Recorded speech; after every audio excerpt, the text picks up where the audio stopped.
Donc cette visite-là, c'est très simple pour le faire. Tout ce dont on a besoin au Sénégal, là, une organisation de ce système-là, et ce n'est pas du tout coûteux. Man Camara, je vous dis que pour assurer la visite de sécurité routière des voitures du Sénégal, nous avons décentralisé ce mythe-là autour de Dakar. Et que pour nous décentraliser, on n'a pas besoin de ces milliards-là pour nous investir dans ces centres-là pour essayer d'impressionner les gens. Halis Askandi, et le résultat, beaucoup comparé quand c'est fait normalement, avec peu d'argent là, peu de moyens là, nous avons un résultat incontesté.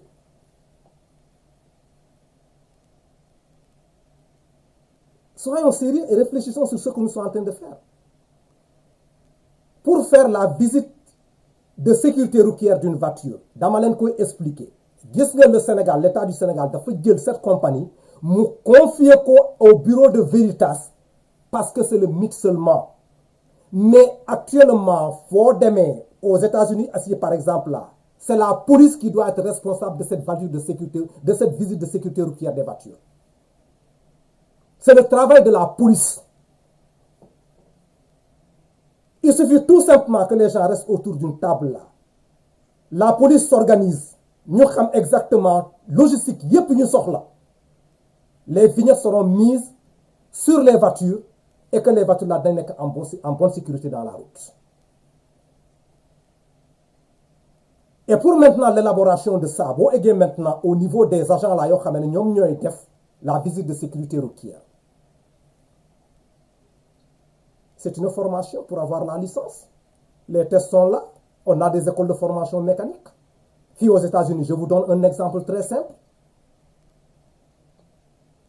Pour avoir la licence là, on a un garage mécanique. Et quand je dis garage mécanique, c'est pas compliqué. Là, on a un hangar fermé.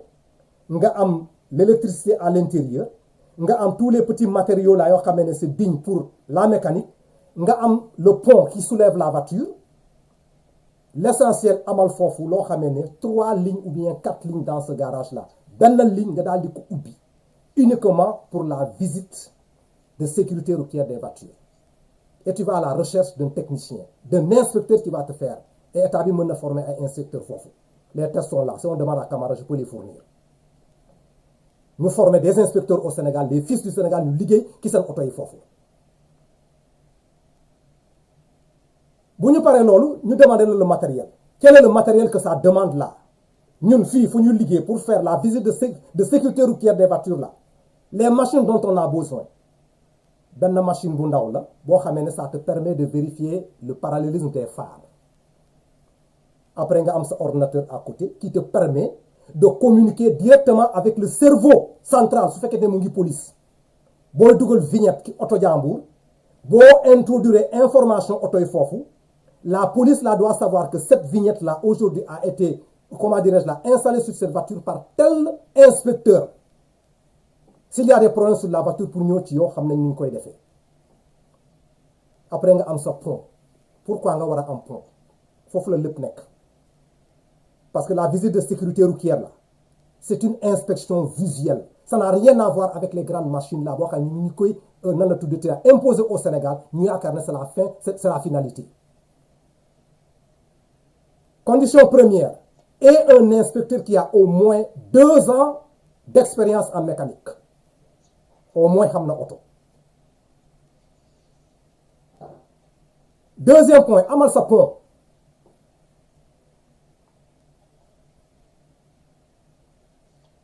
Troisième point, tu as un garage, c'est digne de son nom pour abriter. Auto bi dal di ñëw. Boo ñëwee nga jël auto bi nga dugal ko ci pont bi. Un exemple la ñu jox fi nga dugal ko ci pont bi.